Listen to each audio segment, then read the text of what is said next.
These long dog days of summer, I mean, we just made it through a heat wave. Mama was parched through this heat wave. I was hitting up Dunkin' every single day, and I will continue to probably for the rest of my days, but especially this summer. Dunkin' is helping everyone stay cool this summer with its lineup of refreshers. These drinks are packed with bold, fruity flavors and served ice cold. It's amazing. Dunkin' refreshers are the perfect afternoon pick-me-up. I like to start my morning with them personally, and then sometimes I go back for a second one because I'm just feeling crazy. They come in a variety of delicious flavors, including fan favorites mango pineapple and strawberry dragon fruit. And then for a limited time, there's black cherry and there's pink pineapple. I'm going to tell you something right now, and it's a bold claim, let me tell you, but I stand behind it. Pink pineapple will change your life. It is so good. It has me feeling like I'm sitting in a pool, resort side, just living, honey. It's so yummy. Try your favorite flavor with green tea, sparkling water, lemonade, or Dunkin's all-new limeade. I haven't tried the limeade yet, but I'm going to. Usually I get my drinks made with green tea and occasionally lemonade, but I do really like the green tea. Or if you don't want to build your own, try one of Dunkin's curated refreshers like the Cherry Lime Ricky or the Ultimate Pink Daydream. The Cherry Lime Ricky, scrumptious. I could drink like 3 of these a day. They're so freaking yummy. Head to Dunkin' today and find your favorite refresher. Dunkin' refreshers contain less than 1% fruit juice. Limited time offer. When it comes to online college, Southern New Hampshire University is so good, it's scary. Listen, the facts don't lie. SNHU has degree programs that fit your goals, online classes that fit your life, and real support at every step. And if that wasn't enough, they've got some of the lowest online tuition rates in the U.S. This is an airtight case, you guys. Visit snhu.edu/morbid to get started. That's snhu.edu/morbid. Chilling crime cases are mysterious, but finding coverage shouldn't be. With the State Farm Personal Price Plan, you have options and can personalize your plan to help create an affordable price so you can get back to cracking all of life's bigger cases. Talk to a State Farm agent today to learn how you can choose to bundle and save with the Personal Price Plan. Like a good neighbor, State Farm is there. Head to statefarm.com to get a quote. Prices are based on rating plans that vary by state. Coverage options are selected by the customer. Availability, amount of discounts and savings, and eligibility vary by state. Hey, weirdos, I'm Ash. And I am Elena. And this is Morbid.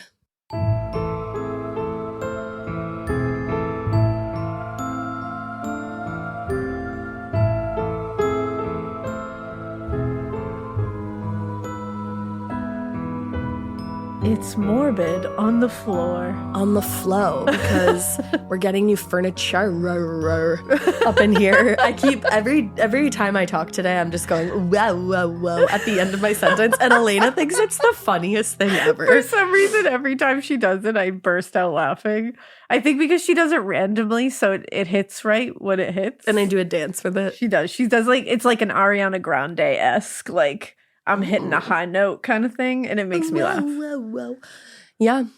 I said that I'm going to deliver all bad news to Elena within this voice. Like, I think that's a great idea. Sorry, I can't come into work today. I got the flu. Whoa. Me and Mikey will laugh and then say, too bad. Get in, loser. We're going recording. Yeah.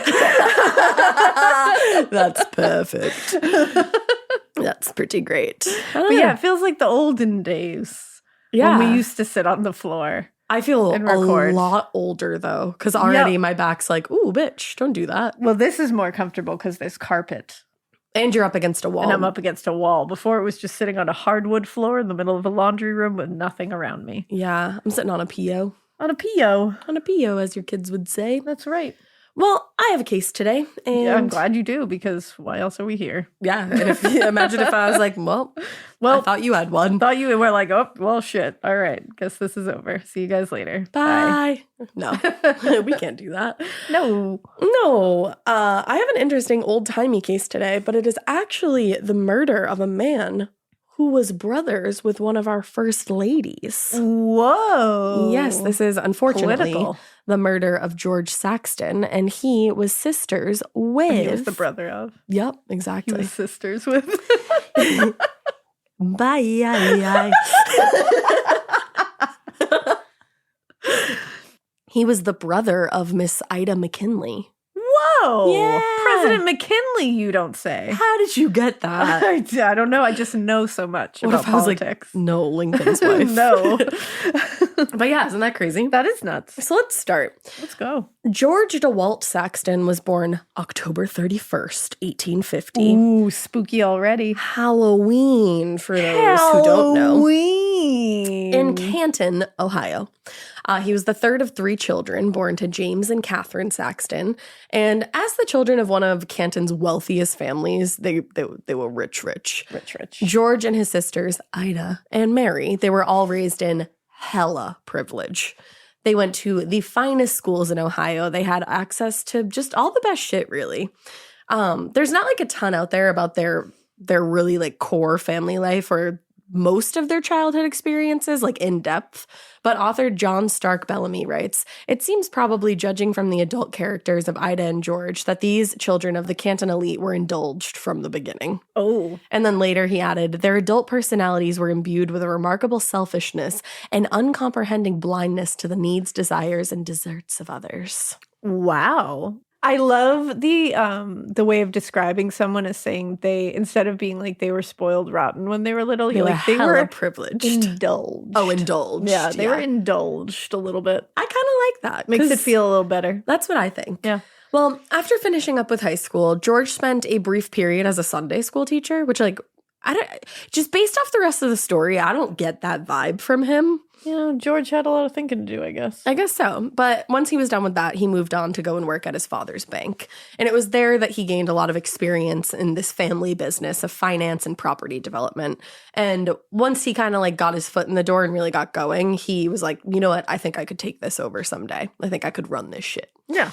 So while he definitely showed a willingness to put in the effort to learn the family business, he did develop skills in finance and property management, but he was also still as spoiled as he had been during childhood. Literally almost everything was handed to him.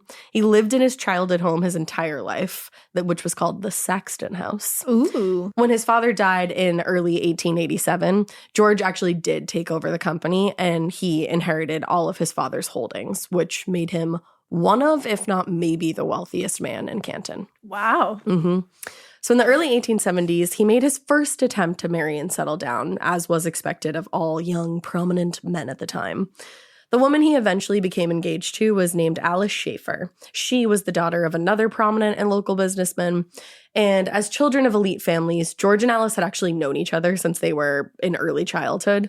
And both families were really, really excited over this engagement. They were like, oh my God, rich people marrying rich people, prominence, hand in hand with prominence, let's go. Prominence begets prominence, and we make more rich people, and the world goes round. Yeah. They were all like super duper excited. They were like rich people doing rich people shit. But unfortunately for Alice, George's commitment to her was less than sincere or committed, really. And not long after the engagement, a lot of rumors, nastiness started going around that he was seeing other women. Your stories often have illicit affairs in them. And I appreciate you telling us those. I don't like the true crime part of it because, like, that makes me sad. Of course but not. I love an illicit affair. I love a scandal. Yeah, in fact, I do too. I love listening to it. Really quickly, I started watching. I mentioned it when I covered Anne and Billy Woodward. I started watching Capote versus the Swans, and it is so fucking good. I need to watch it. It is awesome. There's only 2 episodes out, and then the 3rd one comes out tomorrow. Ooh, I'm gonna watch it because John and I are finishing Follow the House of Usher, and then we can move on from it. For anybody that like hasn't started it yet, just like trigger warning, there's a good amount of domestic violence. Ooh.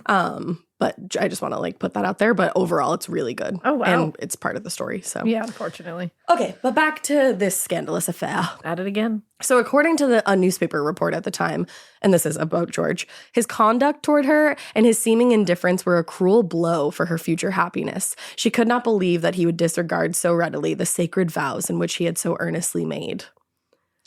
I mean, we all, Yeah. These men. Players gonna play. Especially from the 1800s. I'm like, 1800s and early 1900s men were wilding out. We think, and I'm not saying George is a fuckboy, but like this is just like reminding me of like fuckboy behavior. We think that fuckboys originated like within the 21st century. Incorrect. No. Incorrect. Ghosting happened before. It just looked different. It just wasn't called that. Exactly. Yeah. It was just called like reckless abandonment. It was called phantoming because that's more fancy. I like that a lot better. He phantomed me. I would feel so much better like if I was like back in my dating days being like, I got phantomed. I got phantomed. I got Danny phantomed. That'd be so much better. It is better. But anyway, according to the news article, George's callousness toward Alice, quote, threw her into an illness from which she never recovered. And she eventually died of a broken heart. Oh, that's terrible. It's unlikely that she actually did die of a broken heart. I think she had a different illness. I was going to skip over that part. I was just going to let that fly because I get the hyperbole of it all. Yeah. She was sick. Yeah. But she was also sad because of what had happened. And that can like shatter you. Yeah. She did die a few years after the engagement was called off. So I don't think anybody really knows truly if it was of a broken heart. Did she die with a broken heart? Possibly. There you go. That's a better way to say it. But either way, George's disregard for her feelings or her reputation, too. Because you have to think that was a big part of life back then. Absolutely. To be abandoned like that was huge. But it's the first example of what would become a pattern of, you would say, self-centered behavior that George would kind of demonstrate throughout his life. Yeah. Not long after Alice passed away, George actually became engaged again, this time to a local socialite named Louisa Miller. However, just like his engagement to Alice, his interest in marriage and monogamy was more fleeting than genuine, and it wasn't long before he was seen around town in the company of other, less reputable women, we shall say. So before long, Louisa called off the engagement. And according to Bellamy, that author that I referenced before, there was a rumor of, quote, yet a third engagement with a woman named Elizabeth France, but that too quickly ended. Wow. Just racking them up. Yeah, rack them up. So how many of the details of this period in George's life are true is definitely debatable, but what is clear is that after 3 failed engagements due to very public infidelities, George did at this point earn a reputation in and around Canton as a bit of a fuckboy, if you will. Yeah, I mean, I could see it. Yeah. It didn't help matters that while he maintained his official residence at the Saxton house, he also had a separate apartment where he would, like, take ladies. His booty bungalow, if you will. Absolutely obsessed. Someone should create a market in which they sell booty bungalows because I'm telling you, there's money there. There is. Fuckboys would sign up for that in a minute. Like elite fuckboys, they're like, elite fuckboys would love a booty bungalow. Like, they don't want a bachelor pad. No. Elite fuckboys want a booty bungalow. I want a booty bungalow for myself. Like, I don't want anyone to come over. I just want one. Wow. I don't want anyone to come over. I just want It's my booty in that bungalow. Only booty in that bungalow is me. But however, despite what people thought of his relationship history and his disregard for the feelings of, the women that he had scorned, George was still considered really charming and likable by a lot of people in and around town. Well, yeah, he must have been. It sounded like, honestly, if you've ever watched Southern Charm, he sounds like Shep Rose. Oh my God, the fact that you said that. That's who I pictured the entire time. I've been thinking this the whole time that he has such Shep Rose vibes. He does. Because, I know he got, a little problematic as of late in, the last couple of years. But before that, he just seemed like this, earlier. really nice, chill dude that was, known around town that, people really loved. It was just kind of a mess. And he's, friends with everybody, but in relationships, he's a fucking wreck. Yeah, he's that good time guy. Yeah. And he seems like whatever, but relationships, like you said, are kryptonite. It's almost in Austin too, Austin Kroll. Yeah. There you go. Hey guys. I don't know them. But anyway. It's insane, Madison. Literally insane right now, Madison.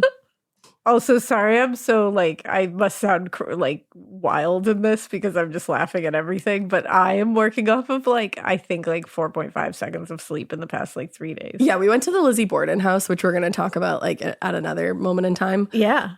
But sleep didn't happen there, obviously. And then my youngest got a stomach bug in the middle of the night, which is always And like before, And that was like when she came home, like the night that you came home. the night we came home. So Yeah. it was like no sleep the night before, then boom, stomach bug. Yeah. And it's cold and flu season, and kids get sick all the time before you start being like, your kids are sick all the time. They are. Kids are always sick. She said, fuck your feelings. It's cold and flu season. It is cold and flu season. And kids, if you have kids, I feel like you realize that they are just sick all the time. Yeah, there's like a group of people in the world who are very shocked when your children get sick. They probably don't have kids. Yeah. Like it happens. It happens. I don't know what to tell you. But that's why we're punchy. Yeah, I'm very punchy. I love when you're punchy. I think I'm it's punchy funny. bang bang and I'm punchy haha. You're always punchy bang bang. And most of the time you're punchy haha, but this is like It's a different true. level. But I like it. It's on a galactic level today. It's galactic.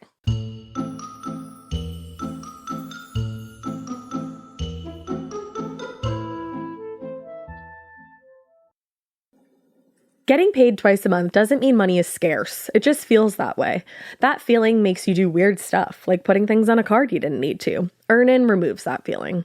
With Earnin, you can access up to $150 per day of money you've already earned, plus up to $1,000 between paychecks. Standard transfers take 1 to 2 business days with no mandatory fees, and expedited transfers start at $3.99 and cap at $5.99. 5 million people are already on it, and honestly, it's wild it didn't exist sooner. Download Earnin on the App Store or Google Play, spelled like earning money without the G. Type in Morbid under podcast when you sign up. It'll really help the show. Earnin is a financial technology company, not a bank. Access limits are based on your earnings and risk factors. Standard cash outs take 1 to 2 business days with no mandatory fees. Expedited transfers available for a fee. Tips are voluntary and don't affect the service. Available in select states. Terms and restrictions apply. Visit earnin.com for full details. Chilling crime cases are mysterious, but finding coverage shouldn't be. With the State Farm Personal Price Plan, you have options and can personalize your plan to help create an affordable price so you can get back to cracking all of life's bigger cases. Talk to a State Farm agent today to learn how you can choose to bundle and save with the Personal Price Plan. Like a good neighbor, State Farm is there. Head to statefarm.com to get a quote. Prices are based on rating plans that vary by state. Coverage options are selected by the customer. Availability, amount of discounts and savings, and eligibility vary by state.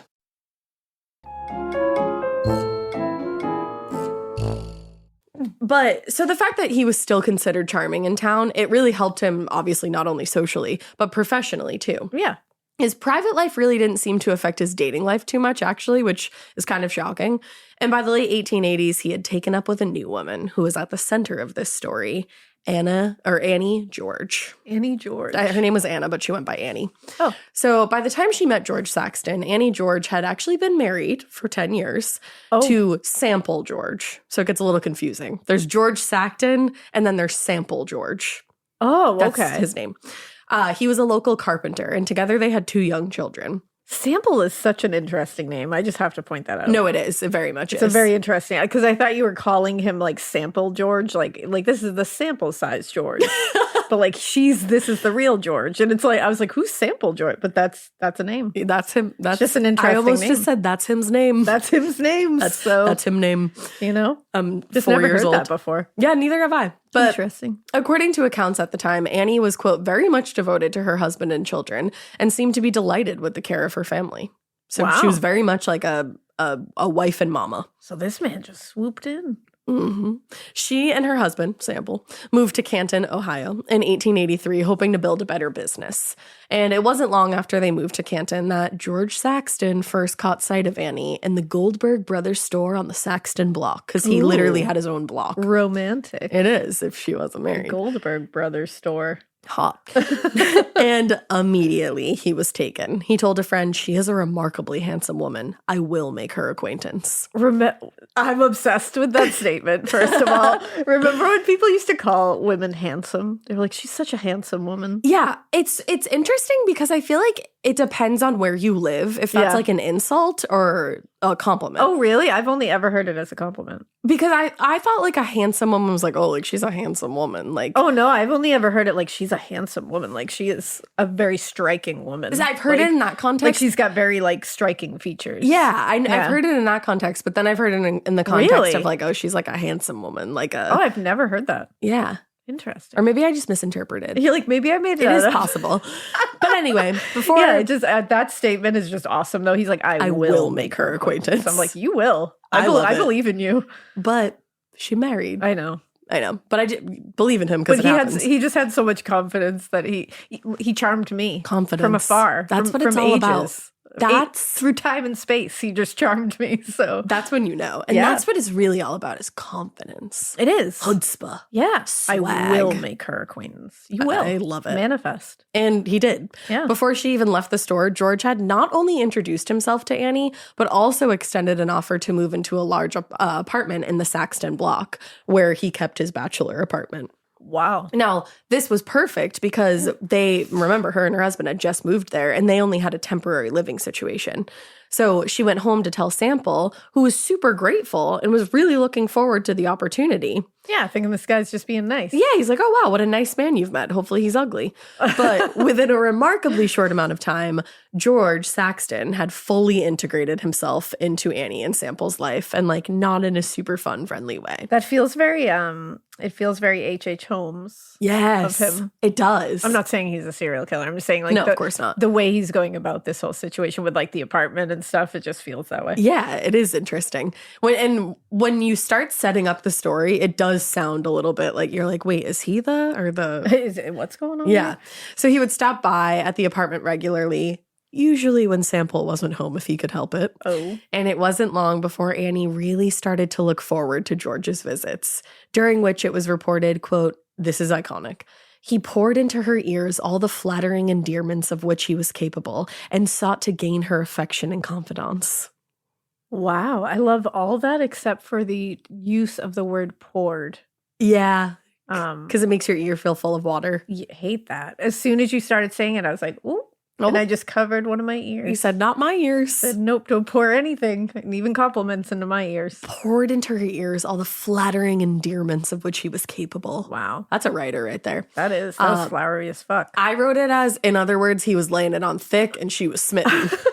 She liked that shit. She was picking up what he was putting down. She was smelling what he was stepping in. Yeah. All that good stuff. Now, at first, Sample assumed George's interest in the family was of genuine concern. They had 2 small children. Oh, Sample. He gave them a place to live. He's looking after his wife when he's at work. It's like, oh, this guy rocks. What a nice guy. You know, they were a young family who were new in town. And his generosity seemed like what you would expect from a guy like George. He was well off. He was prominent, well known, yada, yada. But within a few months, Sample did start to become suspicious of George Saxton's intentions, and he warned his wife not to spend too much time in Saxton's company. And he was, at that point, it wasn't really so much that he was jealous or didn't trust Annie, like at that point, but he was worried that George Saxton's unusually frequent presence in their home and how often they were seen together on the street might start to cause a scandal. And like people might start, he was like, I know that your relationship is pure and innocent, or at least I hope it is.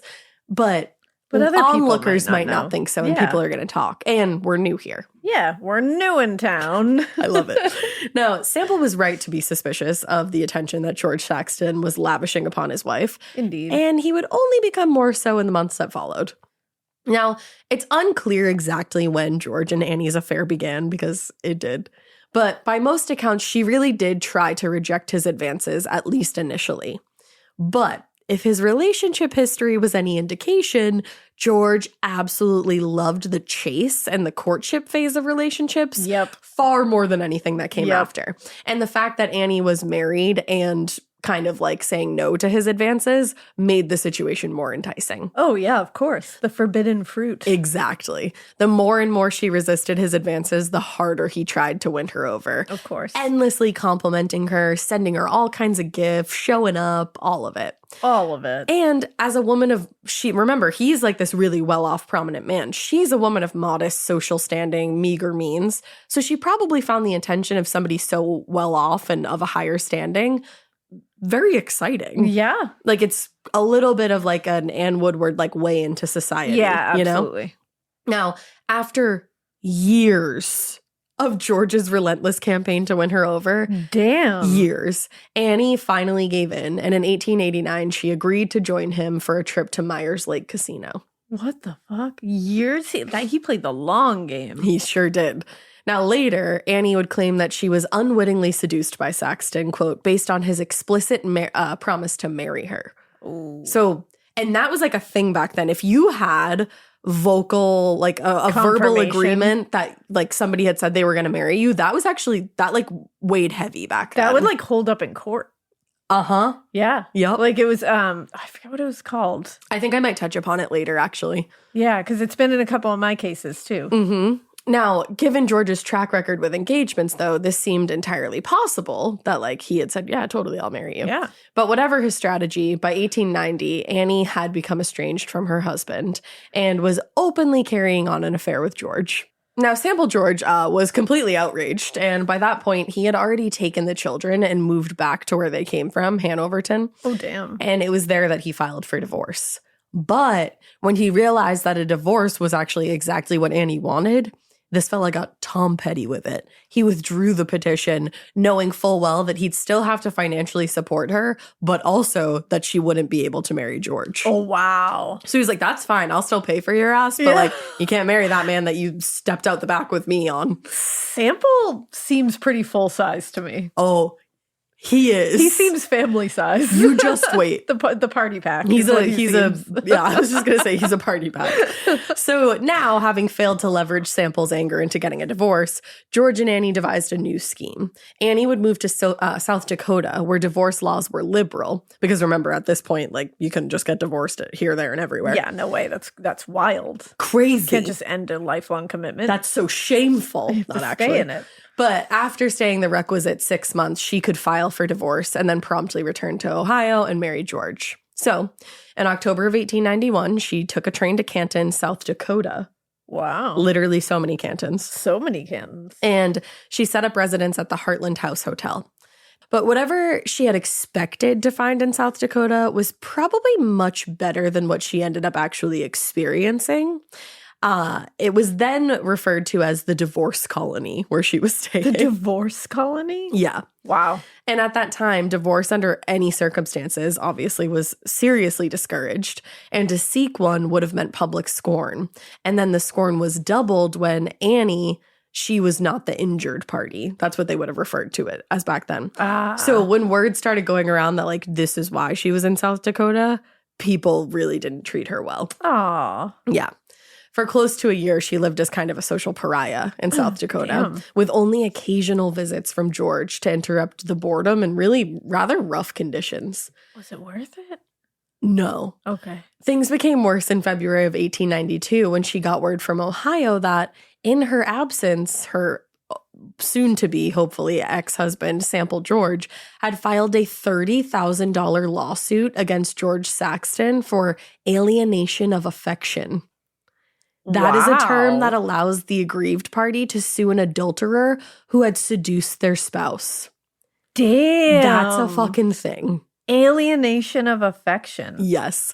Interesting. Isn't that crazy? Yeah. Now, until that point, George and Annie's relationship had been spoken of in like very hushed tones and rumors, but the lawsuit made it a document, a public fact, oh, shit. And one that detailed the sexual relationship between Saxton and a married woman. Oh, no. So, like, a lot of people could get their hands on that. Yeah.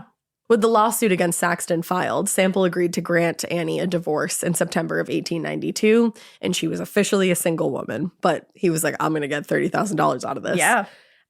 Unfortunately for Annie, the pending lawsuit gave George a reason to put off getting married because remember, he doesn't really like to get married. It never really ends up panning out. He loves the lead up to getting married. Yeah, who doesn't? It's really exciting. You know, it's fun. I personally love the being married part as well, but in the meantime, she moved to Cleveland in order to avoid the fallout from now a very public scandal and just waited for everything to blow over so she could finally go back and marry George. Months turned into years, but Annie continued to wait very patiently for the timing to be right for her and George to marry. Man. She was just out there living on a modest allowance from George, and she eventually found work as a seamstress to earn even more income. Really, in just a few short years, she'd gone from a life of complete excitement, like illicit excitement, and lavish gifts, right back to the life that she lived before she even met her first husband. Oh, man. Now, Girl. I know, she fucked up. Bad news bears. She fucked up. In March of 1894, Sample's lawsuit against George was actually dismissed, so Annie was able to move back to Canton, Ohio. And she took up residence in her old apartment in the Saxton building. Okay. And she started a sewing business in order to support herself. Now, by this time, it seems George's affections for her had started to wane. And it's likely that their relationship would have just ended like all his other engagements. But not long after Annie returned to Canton, Sample George filed a new lawsuit against Saxton. And as author Bellamy points out, George Saxton, quote, would probably have to rely on Annie's willingness to perjure herself in defending himself against Sample's lawsuit. Damn. Meaning he would have to keep up his affection for her at least until the case was settled, or else she would be like testifying against him. Absolutely. So whatever scheme George had in mind, it didn't quite work out the way that he had planned. While she may have been naive, Annie wasn't so foolish as to not recognize that George had very little time for her and only seemed to show affection to her when it suited him. Mm-hmm. Like she was catching on to this. Oh, yeah. And just as it had been with his other fiancés, rumors about George carrying on with other women soon made their way back to Annie, leading to a actually violent confrontation in late 1894 in which she fell down a flight of stairs and George threw her out of her room at the Saxton building. What the fuck? No one knows for sure, but she would later claim that George kicked her down the stairs during this Oh my fight. gosh. Yeah. If she hadn't been so blinded by love or excitement, she probably would have recognized a pattern in George's life of seducing women, proposing marriage, then very unceremoniously dropping them once he'd lost interest. But she didn't seem to have put all the pieces together until her life was in shambles. She had endured everything and pretty much lost everything. That's horrific. But if George thought that this was going to go away like all the other ones, completely without consequences, he was very seriously mistaken. Surprise. Now, as the son of one of Canton's wealthiest families, George Saxton, as we know, was accustomed to easily getting what he wanted. Whether it was his company, his family home, his money, his 3 former fiancés, George didn't really have to work too hard to get anything. And when he was done with something or someone, he was accustomed to just making it go away with ease, just moving on. It's not always going to work, honey. It's not always going to work. It's likely that after his contrived and surprisingly physical falling out with Annie, he assumed that she would just go away, fade into the background like the others had. Yeah. But neither Annie or Sample George had any intention of going away without a fight. Uh-oh. In August of 1895, George Saxton filed a demurrer in court, alleging that the statute of limitations had run out on Sample's suit. However, Sample quickly filed an appeal that would eventually take the case to the state Supreme Court. Whoa. So they're just suing each other left and right. And Annie joins now. In the meantime, she filed her own lawsuit against George, demanding $50,000 for his alleged breach of promise to marry her. Breach of promise. Breach of promise. Despite the lawsuit and obviously bitter split, Annie remained committed to George in a manner that kind of bordered on obsession. Ooh. She was telling anyone who would listen that she was still very much in love with him and was going to win him back. But I hate this. Was also suing him. Yeah. Now, given how protective George was of his wealth, it's likely that the breach of promise suit was intended to drive him back to her. She figured that's how she would get him back. But it wasn't going to be that easy. No. And also, it's like, you want to sue someone to make them love you again? Like, it doesn't work like that. That's what I don't get is it's like the end result, man. You're not getting what you want. And in the months and years that followed their breakup, Annie refused to give George a moment's peace or privacy. She would, quote, accost him whenever he showed himself and loudly beseech him to return to her loving arm. Wow. The only thing that seemed to work in George's favor was that regardless of how publicly they carried out their affair, he had never made any written promises to marry her. So I don't think it was I was wrong breach there. Of promise. I don't think verbal counted. I think it had to be written down. Okay. Now, as a result, his lawyer was able to get this breach of promise suit thrown out of court. But Annie immediately refiled, and George found himself fighting not only her lawsuit, but Sample's lawsuit that was, like I said, making its way to the Supreme Court. So he was in hell. I was just going to say, this sounds awful. Yeah. It's like a little bit of like this part of it is like karma. I think Yeah, it's like his it like kind 3 of previous is. like Yeah. the first one was up there like pulling some shit. Like, Oh, yeah. you know what, Georgie? Now, while the lawsuits were a costly and obviously stressful experience, George would come to find that they were, or at least should have been, the least of his concerns. After refiling her breach of promise suit, Annie's obsessive behavior took on a much more ominous tone.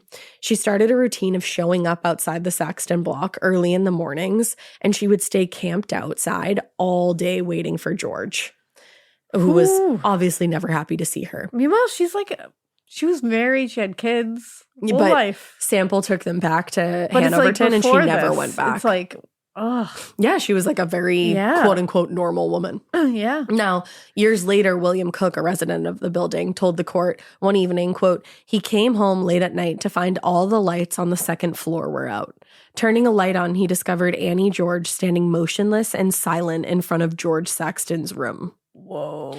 On another occasion, this same man returned late from the theater one evening and found Annie standing outside of Saxton's door with a pistol in her hand, which she tried to hide when she realized that he had spotted her. What the fuck? So she's Losing essentially stalking him at this Yeah. point. Like, there's really not a better way to say it. No. In response to her increasingly disruptive and harassing behavior, George actually ended up filing a request for a restraining order against her. And in turn, she made several public claims that he was running a sex work and gambling business out of the Saxton building. And the only reason she had been going to the building on a regular basis was to check on her belongings, which she claimed he was withholding from her after throwing her out. Jesus. So this is a fucking wreck. Yeah. The restraining order was granted in early 1896, Wow. effectively barring her from entering the Saxton building. But that did not stop her from accosting George on the sidewalk or anywhere else in town, which she started doing much more often once he started dating a new woman publicly, Oh, Eva no. Althouse.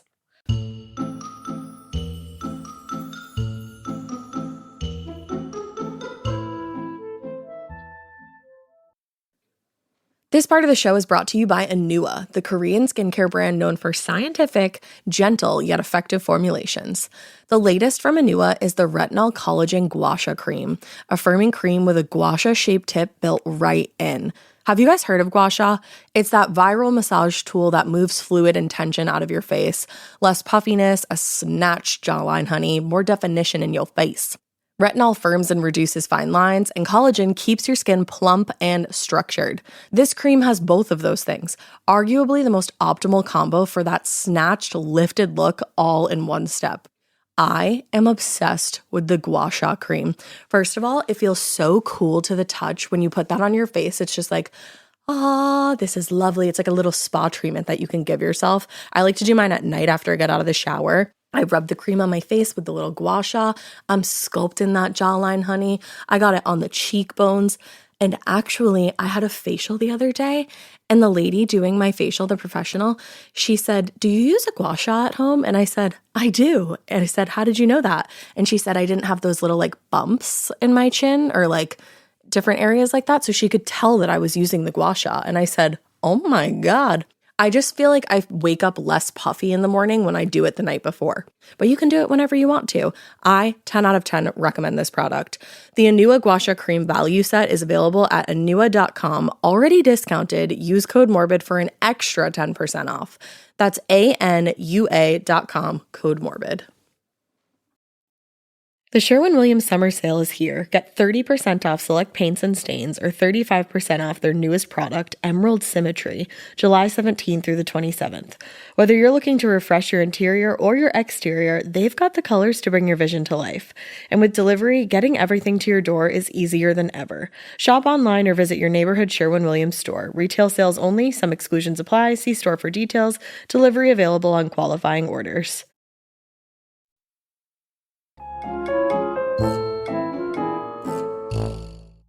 It's unclear when Eva and George's relationship truly began, but by 1896, they were a full-fledged couple and would remain so until George's death. This, however, didn't stop Annie, who was completely still committed to convincing George to come back to her. When Eva and George went out, Annie would follow them and at times just stalk them from one place to the other. By late 1897, so a year into them dating and just like her following them around all the time, her behavior had reached alarming new heights.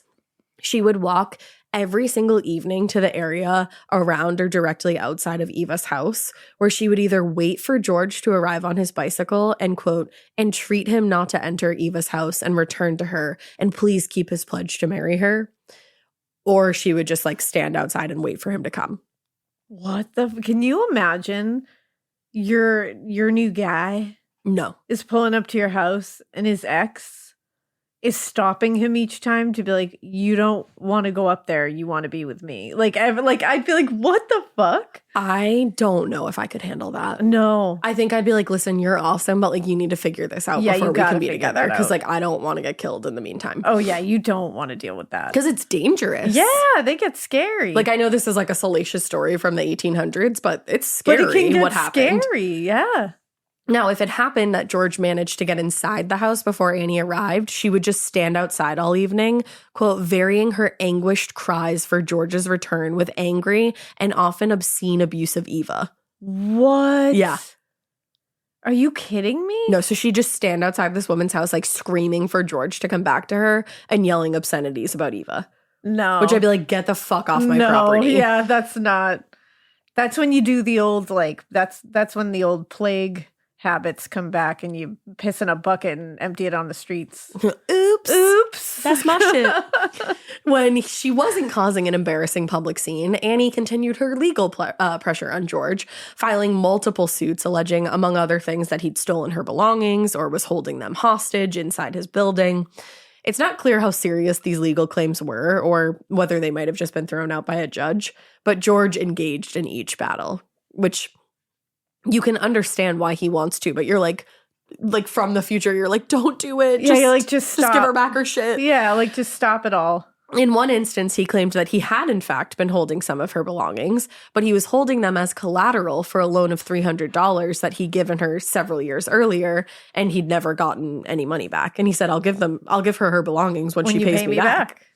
Eventually, he relented because I think he just couldn't fucking take it. Yeah. And he allowed Annie to retrieve some of her belongings. But that turned out to be a bad idea in the grand scheme of things, because rather than putting an end to the matter, which I'm sure he thought it was going to do, she interpreted this as success. Like, he wants to see me. Yep. He invited me over. Absolutely. And she spent months finding reasons to enter the premises and access different things.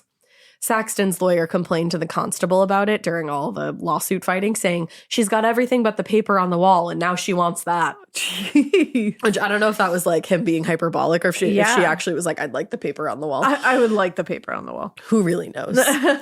It'd be amazing. It'd be iconic.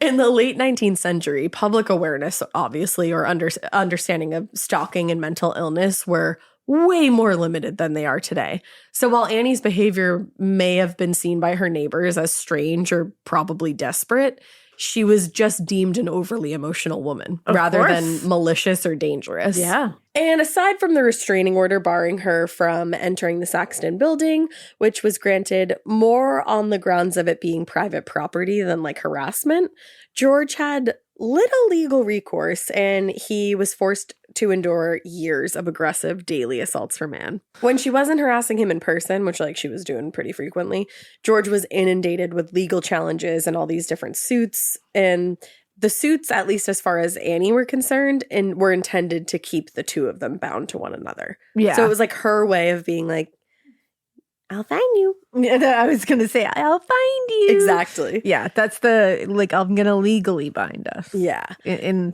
one way or another. One way or another. I'm just going to bind you. I'm going to sue you every day. Finally, in January of 1898, one of those legal battles finally came to an end when the Ohio Supreme Court actually ruled in Sample George's favor in the years-long suit alleging that alienation of affections, and it resulted in Saxton being ordered to pay Sample $30,000. Whoa. But George sought to get an injunction to stop the verdict, arguing that at the time the suit was followed, Sample and Annie actually were already divorced. And eventually, they ended up agreeing to settle the matter outside of court, and George paid Sample $1,825. Huh. Versus the 30 30,000? Gs. Yeah. Given all the time and effort that had gone into Sample's lawsuits against George Saxton, it struck everybody as odd that he would agree to like a fraction of the settlement of the original Like claim. 1%. Yeah, like if that. However, the reason would soon become clear when the press discovered that Sample had been married for more than a year and had kept it secret. Oh. So as not, which like he was plot fully, thickens. well, he was fully within his bounds to do that because he was divorced. Yeah. But like, But it just adds to the drama. but it doesn't make it look good because he's supposed to be like this heartbroken man. Who, Yeah, of course. Yada, yada, yada. Yeah. But anyway, the resolution of the alienation case may have been largely in George Saxton's favor, but everywhere else he turned, things were decidedly less pleasant, I guess you could say. Annie's harassment only increased, and by then she had enlisted the press in her campaign to win George back by ruining everything in his life. That's not how you form a relationship. That's not how I've ever gone about it. No. So who am I to say? Don't be a life ruiner and ruin people's lives. Yeah. And don't forget, this is all now, like, right around this time is when his sister is married to the president. Like, so that's even more yeah. scandaloso. So, like, the president's brother-in-law is getting smeared in the press. Yeah. And now, this is the time, like, right around the time that William McKinley was, like, elected president. So, the brother-in-law of the president is getting smeared in the press. Eek. Yeah. Now, fortunately, though, while the residents of Canton had come to expect certain types of behavior from both Annie and George, and certain people really kind of delighted in the gossip, luckily the local press really rarely accommodated Annie's requests for them to print updates on personal squabbles. Because it got to the point where it's like, you're doing this in the streets, we can all see it. Like, I don't need to write about it. Yeah, and it's like they're going to start losing their reputation and credibility by printing everything she says. Exactly. And just not printing, actually like, looking into it. and just like mere squabbles. You know? So when that failed, Annie resorted to the only other thing she could think of to win George back. Regular and numerous threats against his life. I don't really understand the thought process here. But, neither do I. But okay. Yeah. I guess it's a good thing that I don't understand the thought process here. I think it says good things about you. I think it does too. But throughout 1897 and well into 1898, nearly everyone in Canton, Ohio had become aware of the very toxic relationship that had developed between George and Annie. And while they may have been sympathetic, most of them knew exactly who was to blame for the acrimony. Under those circumstances, it probably came as no surprise to a lot of people when Annie started making threats against George's life to quite literally anyone and everyone who would listen. In one instance, in June of 1898, during a conversation with just an acquaintance on the sidewalk, Annie loudly exclaimed, "If George Saxton does not keep his promise of marriage to me, I'll kill him. Damn him, I'll kill him." Why do you why do you want to be married to someone like who doesn't want to be married to you? I think it's just, obviously it's a mental illness, and it's just like obsessed. Like, yeah, this is like true it's obsession. Yeah. And it's like, she's scorned and you're not going to scorn her. You're going to just follow through on so your promise. Unbelievable to me. Like, that's an unbelievable amount of obsession. It is. And it is worth noting, obviously, like we were saying earlier, like, she left her whole fucking family She for sure this did. man. And yeah. who knows? I don't think he like asked her to, like, Yeah. but it was part of it, you know? Yeah, like that's be definitely with me. fits into it for So sure. I think that definitely, like, she doesn't see her kids. She doesn't yeah. She's totally isolated at this point. And obviously that's like partially a choice that she made, but I Absolutely think it that's is. definitely a driving factor. Yeah. I think And- so too. Exactly. And in the months that followed, the threats intensified in both detail and frequency. Ooh. During a quilting bee, a motherfucking quilting bee, A quilting bee? with several women, Annie exclaimed, "After the case is settled, there will be a wedding or a funeral. If he doesn't marry me, he'll not walk the streets of Canton another day. I'll shoot him dead." I need everyone to picture you are on one of your finest squares and this lady, just casual conversation, is like, I'll That's be the real with thing. you. Here are the two things that are going to happen. One of these two things is going to happen. One of them is a funeral because I'm going to kill this man. Yeah. I'd be like, you're harshing the mellow here. Like, you got to go. I'm just trying to quilt. This is motherfucking quilting bee. Like, this is for my newborn grandchild, Annie. I need you to chill. There should be no murder plots or murder admissions happening at a quilting bee. No, I would like to say that right now. You can't put murderous vibes No. into one of the coziest things on the planet. Yeah, that quilt is tarnished. It absolutely is. That's it. And like, who's sitting next to her hearing this? Like, where did that? Like, she just casually drops this, and they're all just like, "Wow, yeah, that's wild, Annie." Well, luckily there was somebody there of sound mind. Okay, One of the good. ladies was like, "Yeah, so like a wedding would be awesome. I hope that happens for you. Happy. But if you were to shoot him, you would definitely face serious consequences. And like, I'm sure you don't want to do that. Like, hush now. She's like, "Hon, that's murder. Here's another square." Yeah, please just concentrate on this, double stitch. But when that woman was like, here, Annie replied to her that she had always gotten out of trouble before, and she would get out of that kind too. I'd be like, have you murdered before, though? Because that's a different kind of trouble. I would not ask any further questions. I would just count the hours until the quilting bee was over. I would just be like, there's varying levels of trouble that you can wiggle yourself out of. Murder's probably the highest. Top tier, I'd say. I'm going to go with the highest top tier one. Of things that are hard to get yourself out of. So don't do that. Eventually, the incidents of threats were made directly to George and sometimes included physical assaults. Wow. In one instance, Annie stopped George and Eva as they were walking into Eva's house, and she grabbed George's arm and shouted, "Look here, you're not going into there tonight." Like saying, like, you're not going to Eva's place. What? George managed to get himself free of her grasp by whacking her on the arm with his umbrella and then fled into the house. Like, had to whack this woman in the arm with his umbrella, which that's self-defense at that point. Oh, absolutely. And then had to run into his girlfriend's house. And like, the police aren't arresting her? Like, No. No.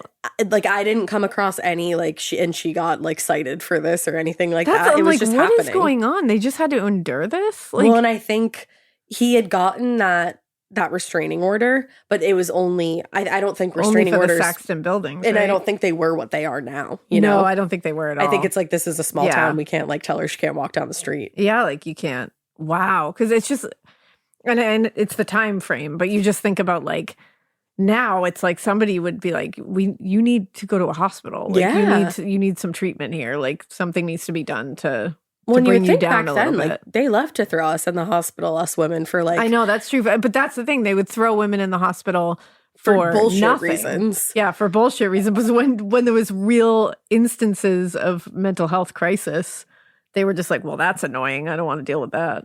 And I think there wasn't a lot going on back then. And I hate to say this, but I think it was a source of entertainment for people in the town. I think people, like, to a degree. Like, gossiped about it. Yeah. And got to watch the interactions. And I don't think anybody thought what ultimately ends up happening was going to happen. But then when it happens, they're like, yeah, that makes sense. That's the thing that, like, as a human beings, we need to get it together in so many ways. But in one way we need to get it together. When someone tells you that they're going to kill someone, they're probably going to kill that person. They do think about killing that person. Yeah. So you should tell someone. Yes. Blanket statement. I think that's overreact. Quilt statement. Quilt statement. Quilting bee statement right here. Overreact. Yeah. Overreact. If someone tells you they're going to kill, hey, I really hate my mom. I would love to kill her someday. Things would be better if I just murdered her. Go tell someone. Go tell someone. The guidance counselor. Go let someone know. The police. You can wash your hands of it after that, but go do your due diligence and go tell someone. Because we have covered so many fucking cases, especially lately, of people laying down word for word the most non-subtle threats.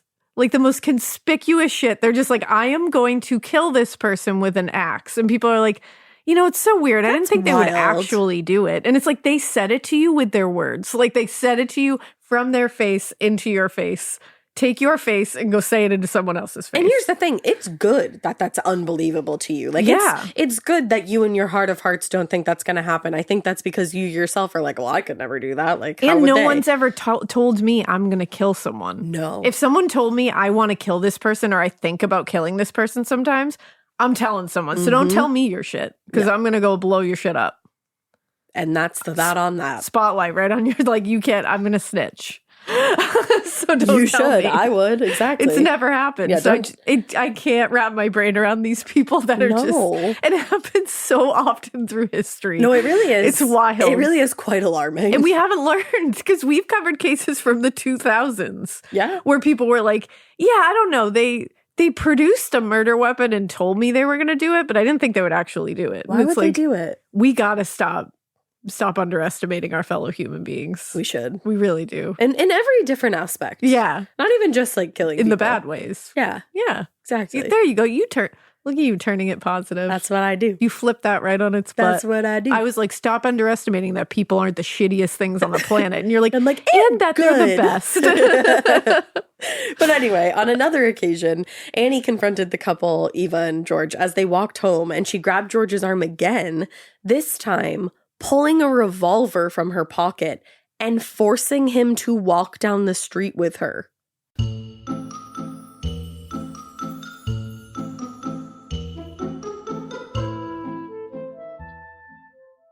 Need a boost?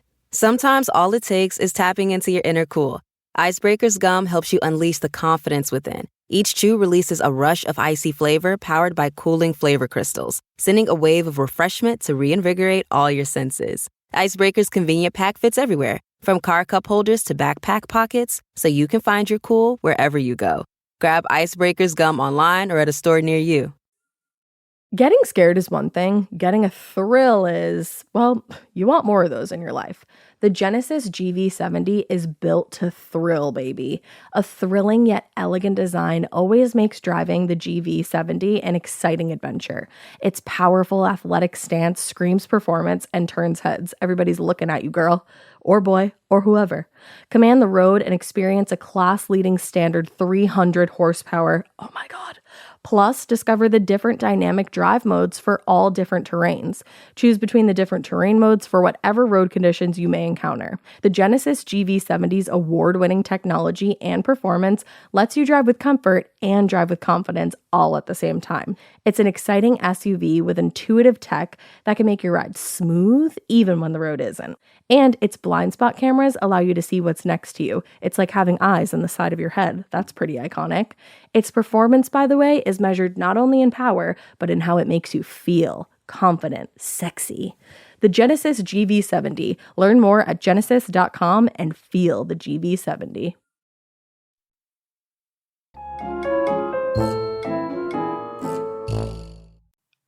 Call the police.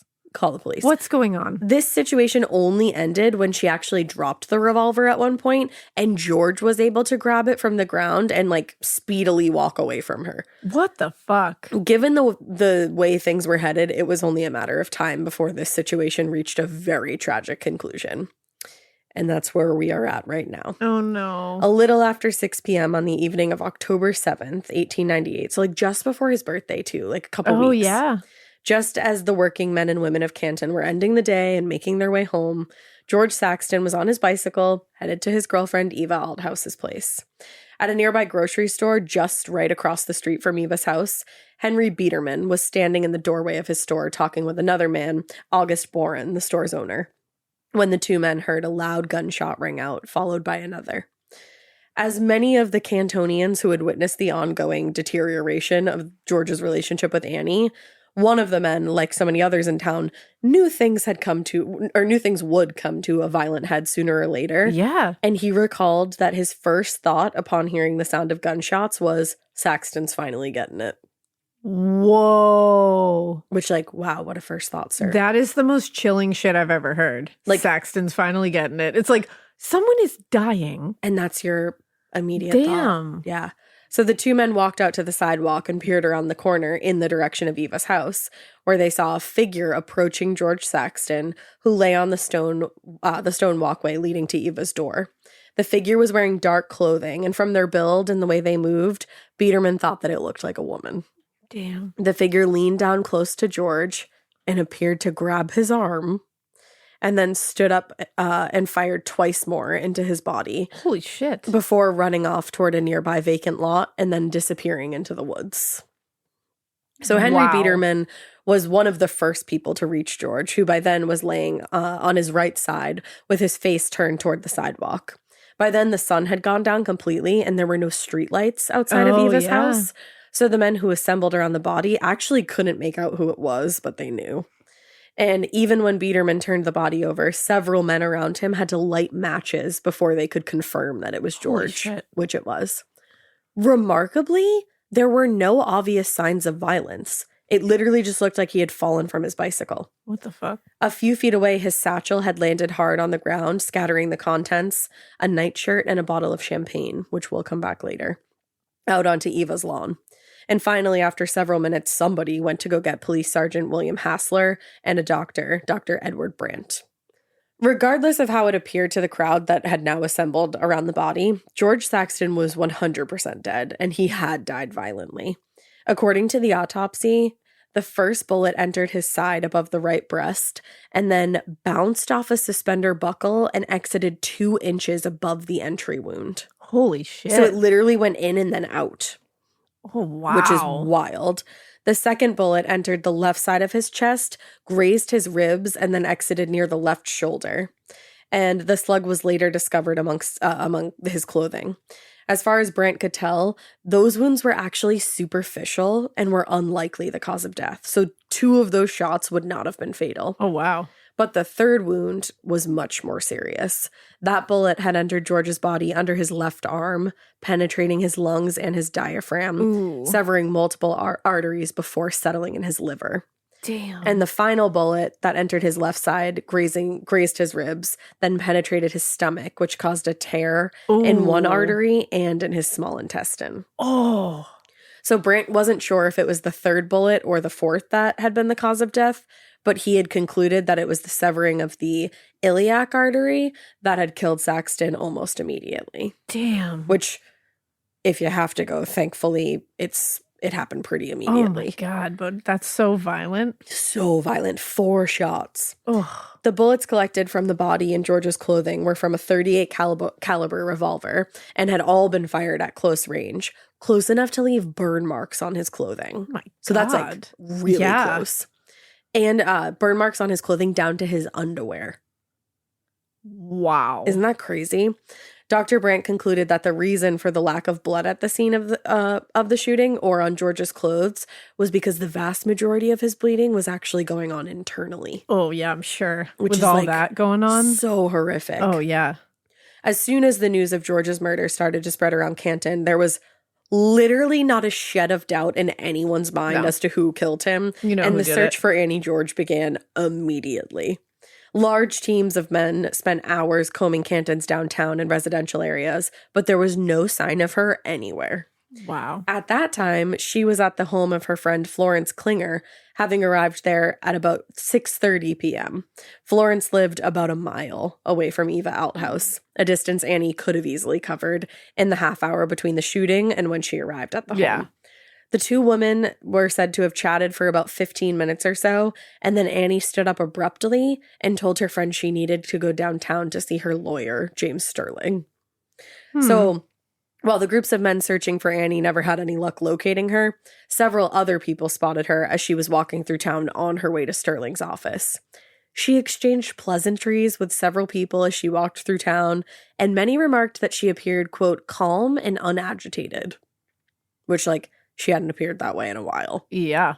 After a stop at the lawyer's office, she returned home to Cora Oberlin's rooming house around 9 p.m., where she found several men, including a number of Canton police officers waiting for her, and she was immediately taken into custody for the murder of George Saxton. Oh, boy. So the next day, his murder had not only made the headlines of all the local papers, but of course, national ones as well. Yeah. Since marrying William McKinley in 1871, George's sister Ida had become a household name as the First Lady of Ohio, as the First Lady of Ohio from 1892 to 1896, and then, like I said, as the First Lady of the United States starting in 1897. Mm-hmm. Although Ida and George actually rarely saw one another and really only had like a casual relationship since they were young, the murder of the president's brother-in-law was big news no matter what. And it was made more so by the fact that the primary and only suspect in the case was a woman. Yeah. Like, that was insane. Like, that was shocking. Yeah. We're talking 1897. Oh, yeah. Like, They weren't believing that women could do that. exactly. Annie didn't resist her arrest, and she walked calmly with the officers back to the station, asking no questions and making no mention of George along the way, despite officers repeatedly asking her questions about where she had been that evening. And despite her stoicism, arresting officers would later say that she did seem agitated from the moment she was arrested. To them, it seemed like she was very tense, and they could see that she was sweating. Ooh. Yeah. She's trying to hide it. The officers actually made a point to look closely at her hands as they walked back to the station, and they noted that one of her hands was discolored and looked to be smeared in what they believed to be gunpowder. Boom. They also noticed that the right side of her dress was covered in Spanish needles and burrs, like the ones that were literally scattered around Eva's front yard. Wow. Yeah. So she didn't do a good job hiding it. No, not at all. So they reached the station a little after 9 p.m., at which point Annie was immediately peppered with questions by a prosecutor. In response, she only asked that her attorney and mayor of Canton, James Rice, be contacted, saying she would answer questions once he arrived. Unfortunately, her request for her attorney was repeatedly ignored, which was, like, not great. That's not part of protocol. That's bad police work. Yeah, that's bad. That's going to fuck you up in trial. Yeah. Officials and reporters rapidly hurled questions at her, asking about everything from her threats to George's life to her movements that evening, why she was covered in burrs. But when it was finally clear that they were not going to get anything out of her, they gave up and she was handed over to the jail physician for a physical examination. And in the days that followed, a very unusual story began unfolding in the press. While Annie remained mostly silent on whether or not she had shot George, there was very little doubt among the public as to her guilt. But what was remarkable was that many people in and around Canton actually sympathized, or at the very least, understood her actions. What? One reporter wrote, "Sentiment is divided between the belief that her wrongs palliate the criminal madness of the deed, and the declaration of the act was the last resort of a follied and financially ruined woman." That's from the Boston Globe. And it's like again, it takes two to tango here, but like two to tango. She had to make the decision to leave her family. This man. And you have been like assaulting this man, berating this man for years, and like, no one feels bad for him. Like, yeah, it's fucked up that he left her in the way that he did. Absolutely. I'm not going to sit here and argue that. Absolutely. But you're allowed to leave someone. You should do it in a cooler manner, like in a nicer manner. But just because you don't do it in a nicer way doesn't mean you deserve to be stalked and harassed and assaulted and then ultimately murdered for doing that. Like, that's not okay. Exactly. And that's a little scary. That public sentiment was like, well, you have to leave someone a certain way, or if you get murdered, we don't really care. But basically what they were trying to say was that either she was insane or she had been pushed to the murder out of desperation. But either way, that report seemed to feel that Annie could hardly be held entirely responsible for her actions. Wow. It's like, that's crazy. That's unbelievable. That's absolutely insane. Yeah, that's truly unbelievable. On Monday, October 10th, she was arraigned before Justice Jacob Rayner, where she pleaded not guilty to the charge of murder and asked that the hearing take place as soon as possible. She was like, let's get this going. Let's get this over with. I'm not guilty. Let's go. Yeah. The trial of the woman who allegedly shot the president's brother-in-law was in and of itself, an object of fascination around the country. But in Ohio, it was also a chance to test a newly enacted law that allowed the jury to determine the degree of the crime in capital murder cases. Given the degree of vitriol and acrimony demonstrated in the years leading up to the murder, this seemed like the perfect opportunity to set a precedent. Oh, so that's why they were doing that. So they were excited. They were like, ooh, legal, legal, legal. Yeah, legal. The following day, Annie appeared before a grand jury where the prosecution presented the evidence against her. Among the more compelling pieces of evidence was proof that in the days before George's murder, she had traveled to Chicago and purchased a .38 caliber revolver. That's what we call a smoking gun. Quite literally. Although investigators had been unable to locate that gun, they did have a statement from a witness that Annie said she intended to use this very gun to shoot George just as soon as the alienation case had been settled between Saxton and Sample George, which it had been. So she bought a gun that was used in the murder, and then that same gun is the one that she blatantly told someone, I'm going to use this gun to kill this man who happens to be killed by a gun such as that. That exact kind of gun. and I'm going to do it at this exact time. And then it happened at that exact time. And she's still like, I didn't do it. And like, what? Problem for the prosecution, they didn't have the gun. Yeah, they couldn't that's the find problem. it. They do not have the smoking gun. They do not. Now, in her defense, attorney James Rice, also the mayor, argued that it was not Annie who had killed George, but a man dressed in women's clothing so as to throw investigators off their trail. What? Like, sir? Sir? Sir, this is a Wendy's. Is the defense in the room with us? Yeah, like what? In support of their theory, Rice emphasized that there had only been one witness to the shooting. False. And he was too far away to make out any details of the shooter, only that they appeared to be a woman based almost entirely on the fact that they were dressed in women's clothes. It's like, okay. Okay. Now, sure. It should be said that not only was a significant amount of the public sympathetic to Annie, but just as many doubted the case would ever make it to trial. Wow. They were like, I don't even think this will go to trial. The only witness to the crime couldn't positively identify the shooter or say with certainty now that it was a woman, much less Annie George. Oh, jeez. And while the prosecutor was more than competent, Annie literally had the mayor of Canton, James Rice, arguing on her behalf. That's wild. And he was backed by some of the country's most prominent attorneys. I'm so confused by that. It's crazy.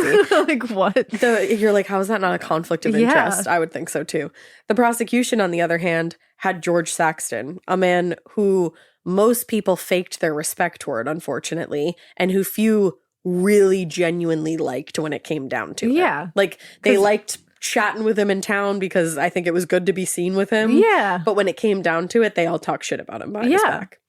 And in an editorial published a few weeks later, one journalist wrote, "It seems that everybody in Canton was glad that somebody killed Saxton, as no home was safe while he lived. At the time of the shooting, he was living with Mrs. Althouse. Rich, his only business, was that of a family wrecker. Mrs. Althouse was one of his victims. Even the man who saw the shooting did not cross the street to interfere." That's pretty brutal. Yeah, he was getting... Like, that's pretty brutal. No, that's awful. He was getting... like, this man just got killed in the street. I feel like this happens so much when... And we get so upset, and, like, I'm upset right now. We get so upset when this happens with, like, women, too. Because I feel like most often this happens to women that they're, like, smeared in court later on. But I'm like, damn, you guys did it to George? Yeah, like, damn. The president's brother-in-law? You were like, fuck him. And this guy who was enduring, like, some of the worst stalking and harassment and assaults. Yeah, not only was he a shooting victim, but he was a victim of assault for months. Stalking, of, like, you name it. And it's like, yeah, okay, so he was, you know...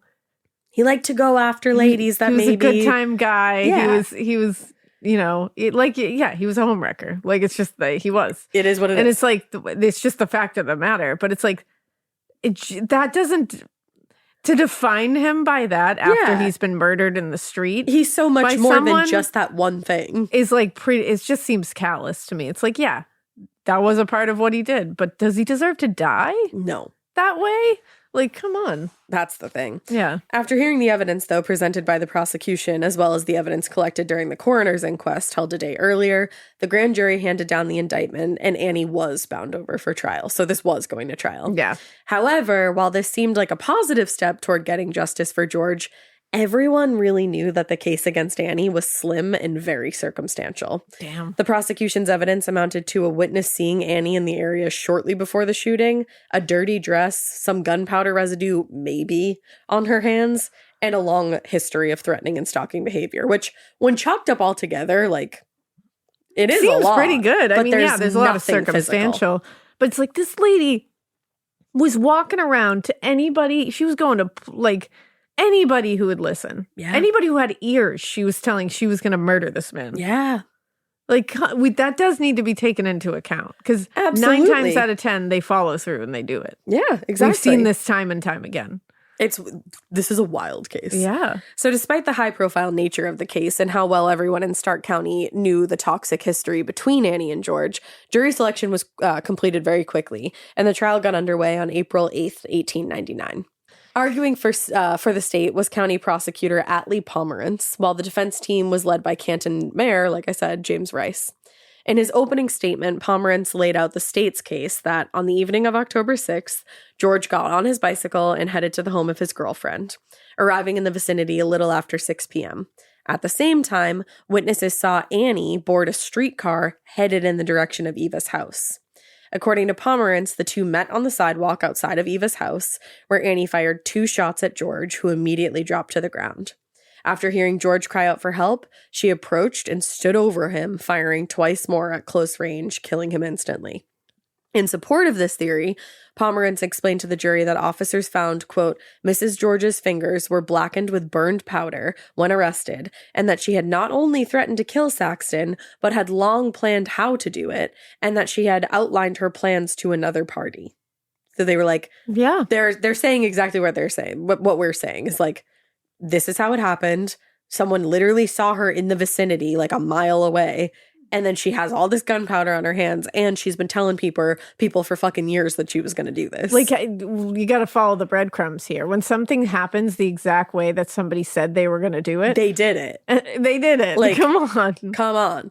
By that time, a great deal of media attention and gossip had focused on the scandalous and ultimately ugly relationship that existed between the two of them, which some viewed as an explanation for the crime. But in the months since her arrest, some in the press and residents of Canton had raised George's history with women, almost like I was saying, as a justification for the shooting. Rumors and innuendo that, not started by the defense, were still encouraged by Rice, Sterling, and Welty, all of the defense. It's fucked up. Like, the defense didn't start the rumors, but they were like, they're not stopping them. We're not going to stop them. Exactly. People knew that at the time of his death, too, George was traveling to Eva's home with a bottle of champagne in his night clothes, which was very curious given that although he had a key to the house, Eva was away and not expected to return for several days. The implication being, who was he there to meet? Oh, no. Yeah. That's not great. In anticipation of the questions and implications this raised, Pomerantz, the prosecutor, told the jury he cares not what relations were shown to have existed between the two, and that they were not such as to have justified the crime. So it's like, while he may have been going to his girlfriend's house to meet up with a mistress, like, that sucks, but that doesn't mean that he didn't get shot by Annie on the way. Yeah, this doesn't have anything to do with it. Yeah. That's neither here nor there. Exactly. It's like when they bring up like a victim's sexual history or like their dating history, and it's like, that's fucked up. It is fucked up. Like, because we should be looking at the task at hand here. Well, it's like, that's just gossip for gossip's sake when it comes down to it. It's true. The next day, defense attorney John Welty gave his opening remarks to the jury, during which he laid out the broad argument for Annie's defense. He opened by complimenting the jury, telling them, quote, his client was satisfied to leave her life and liberty in their hands. She felt confident in them. Wow. From there, Welty gave the jury an overview of the legal history between Saxton and the Georges, including George Saxton's supposed promise to marry Annie, and the extent of his seduction and deception in luring her away from her husband and convincing her to divorce Sample and abandon their family. Yeah. It doesn't look great. It doesn't sound great when you put it all together. It was true, he acknowledged, that there had been some threats made over the years. Sure. Oh, yeah. But they were nothing at all as menacing as the prosecution made them sound. Instead, he claimed, they were simply the frustrated outbursts of a woman scorned. In fact, in his opinion, the degree of passion evident in that frustration and those outbursts were, if anything, evidence that showed the extent of Annie's love for George, even after he had abandoned her and left her destitute. She loves him. That's why she talks about killing him so much. Now, I know some of you listening have also found yourself scorned. Yeah. By someone you loved. Most of us have. I didn't walk around saying that, I was going to kill that man. No. I just didn't. Laying out exactly how. Nope. Showing people a murder weapon. Like. No. No. Like, you don't go around saying you are legitimately going to, and you don't follow them around. You don't assault them. You don't stalk them. You don't hold revolvers to their heads and walk them down the street. You don't make it so they have to whack you with an umbrella to get you off of them. Like, I'm sorry, but in my book, walking around talking about how much you're going to kill someone and like how much you want to kill that person, to me, doesn't show how much you love them. Call me crazy. That's not how me and John's love story started. That's I can not tell our you love that much. language Yeah, around that wasn't here. our love language. Maybe it is somewhere else, but it's not here. But since the prosecution had very little evidence against Annie, physical evidence against Annie, and no witnesses that could put the gun directly in her hand or place her at the scene beyond reasonable doubt, Pomerantz had to convince the jury that the circumstantial evidence amounted to irrefutable guilt. So to do this, they offered testimony from the arresting officers, who told the jury how Annie appeared nervous when arrested, and how they found evidence of her having recently fired a pistol. Literal arresting officers were like, when we arrested her, she had gunpowder on her hands. Like, no, we don't have pics of it because I don't even know about cameras right now. But yeah, he's like, cameras? I don't know her. They might have been around. I don't know. But, like, that's coming out of the arresting officer's mouth. Like, they're saying there's GSR on her hands, man. Exactly. And that, along with everything else, like, come on. Yeah. Additional witnesses included the streetcar driver, who testified that Annie got out of the car near Eva's at the time of the shooting, and several friends and acquaintances who told the story of Annie's desperate attempts to reconcile with George, and failing that, the number of times she had threatened his life. Exactly. And cameras were invented, by the way. It was 1816. I had a feeling they were definitely those big, like, poof cameras that you had to, like, you know. And I don't know if they were really, like, photographing evidence. Like, I don't think they were just, like, to. pulling one out of their pocket and, like, taking a quick, photo, no. like, macro photo of GSR on someone's hands. Exactly. Now, Annie never testified on her own behalf, but she didn't really have to. Her demeanor and performance from behind the defense table was more than enough for the jury to witness. As she listened to her people arguing on her behalf, quote, the serenity with which she had faced the jury gave way to the appearance of sorrow. Her eyes were moist and downcast.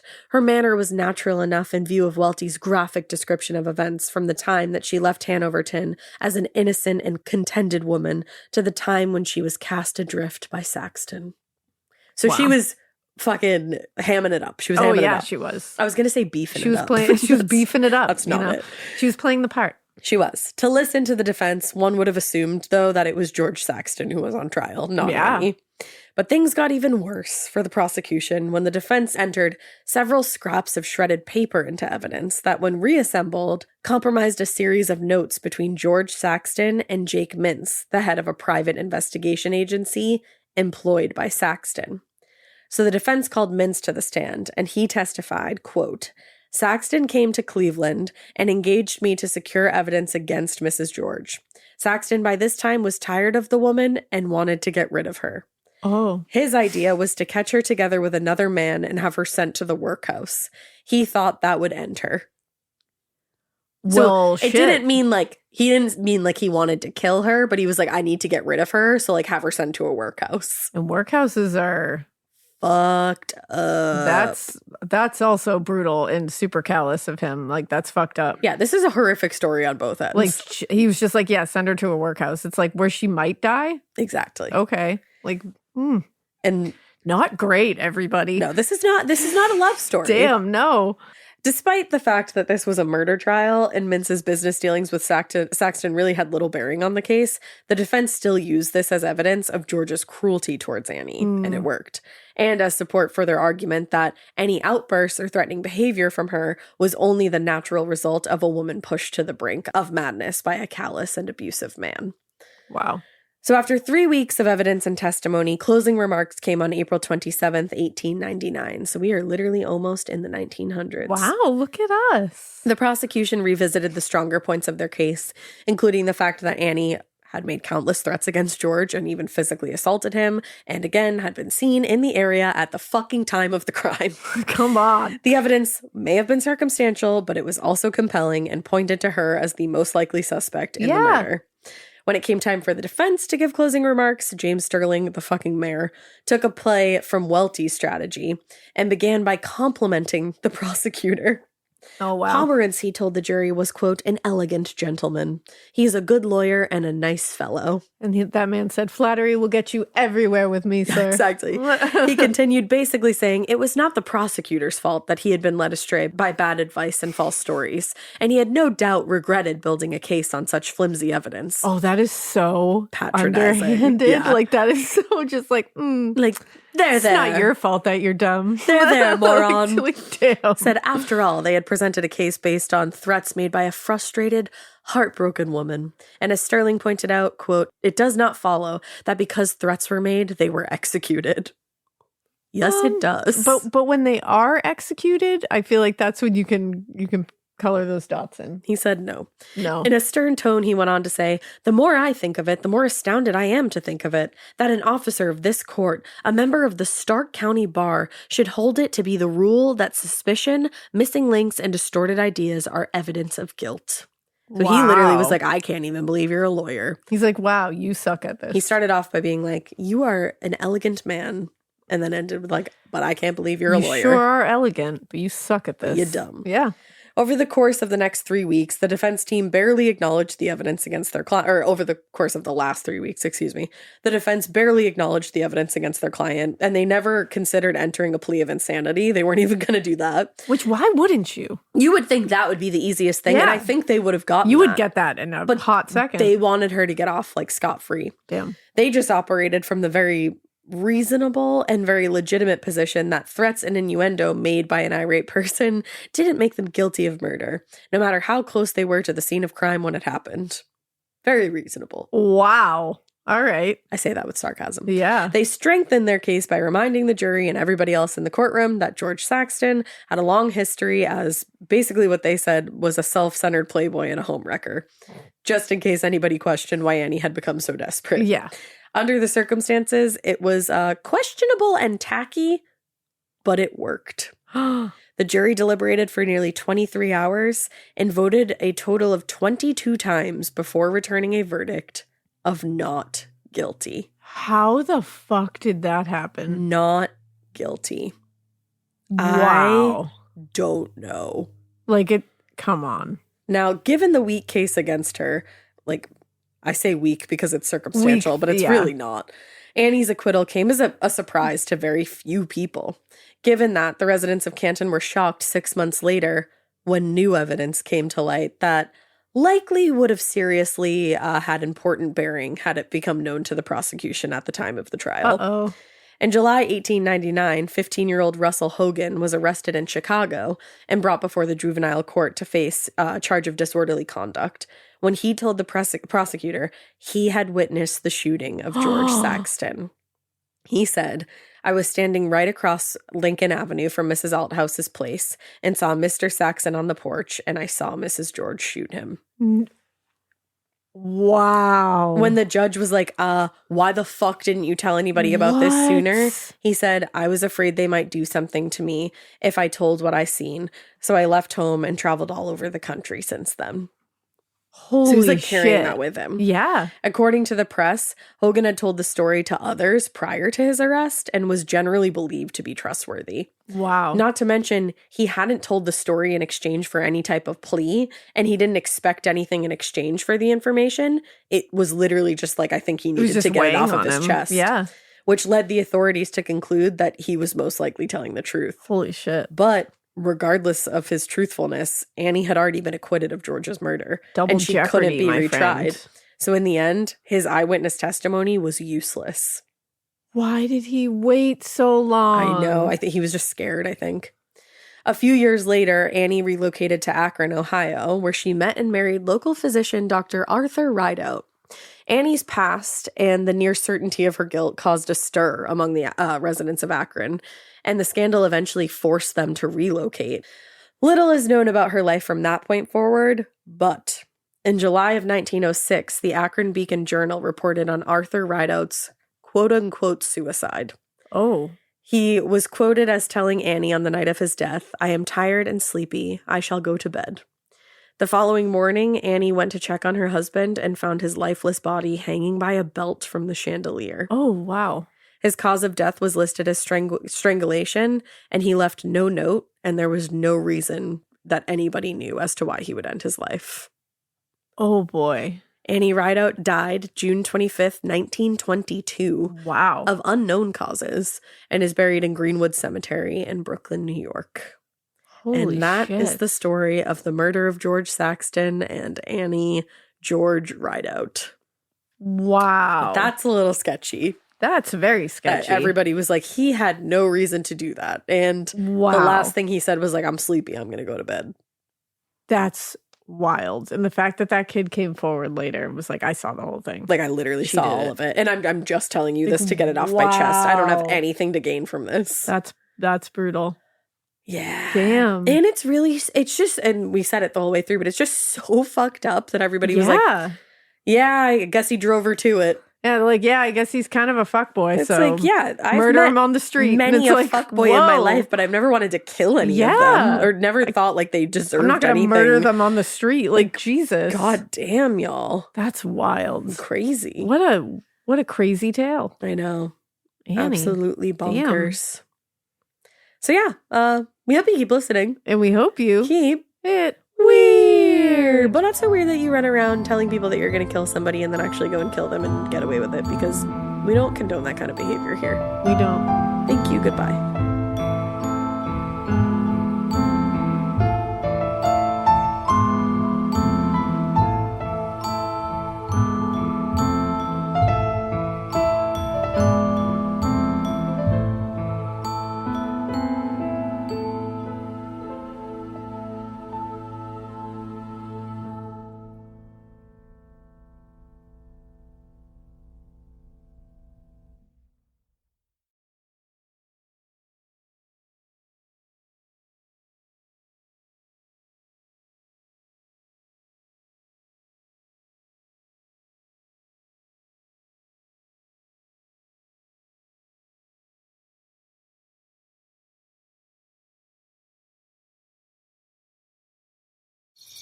Traditional home security only alerts you after a break-in, and that's too late. Simply Safe is changing that. Stop. This is Simply Safe. Police are on the way. We don't just alert, we stop crime before it starts. Simply Safe, plans starting around $1 a day. Save 50% on your new system with professional monitoring at simplysafe.com/SXM or with promo code SXM. Outdoor deterrence requires a Simply Safe Active Guard outdoor protection plan starting at $49.99 a month. Visit simplysafe.com/licenses for alarm license information. Tennessee 2012. Talk about regrets. We all know someone who's been in a car accident and said, I don't need to call a lawyer, only to regret it after their pain and damages were worse than expected. When someone hurts you, you deserve to be compensated fairly. Morgan & Morgan is America's largest injury law firm, fighting for the people for over 35 years. Injured? Visit forthepeople.com/podcast. That's forthepeople.com/podcast. Their fee is free unless they win.